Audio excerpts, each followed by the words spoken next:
We have been, up till now, passive consumers. Whatever medicines we have all taken in our lives, someone has made the decision that you must take this medicine, and so we take it, irrespective of the barriers that we have to deal with. You either have to find the money by not eating for 3 days to take a medicine that you have to eat before you take. You have to sell part of your property so that you can buy medicines for your relatives, and all kinds of tricks that we adopt.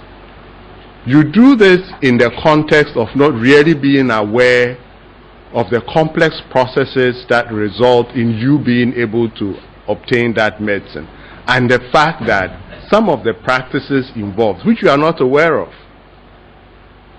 are actually making it difficult, creating a barrier for you to get something that ordinarily it should be very easy for you to get.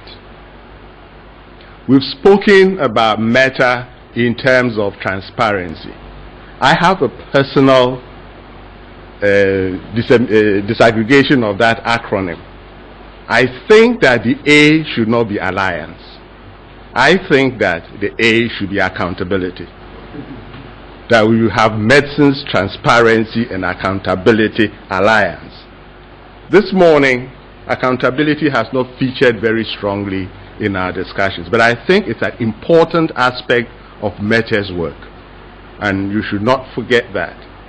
Dr. Dodo has asked you to ask questions. Not only did he encourage you to ask questions, he preferred simple questions, and I agree with him.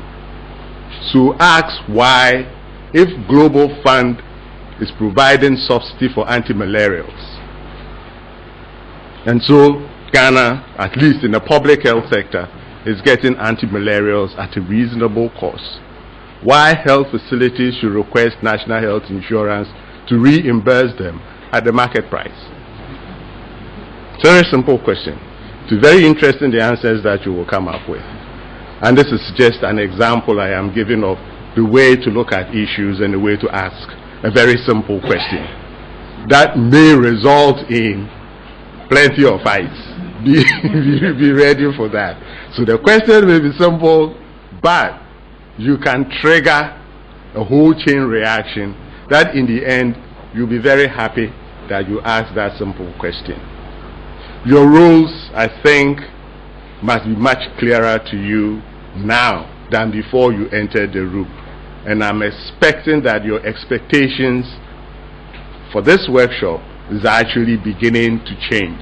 And I hope Charles will repeat the exercise at the end of this workshop to look at the difference between your perceptions and expectations when you walked in and as you're now leaving into the world to do what we hope you will do in the area of medicine supply and use.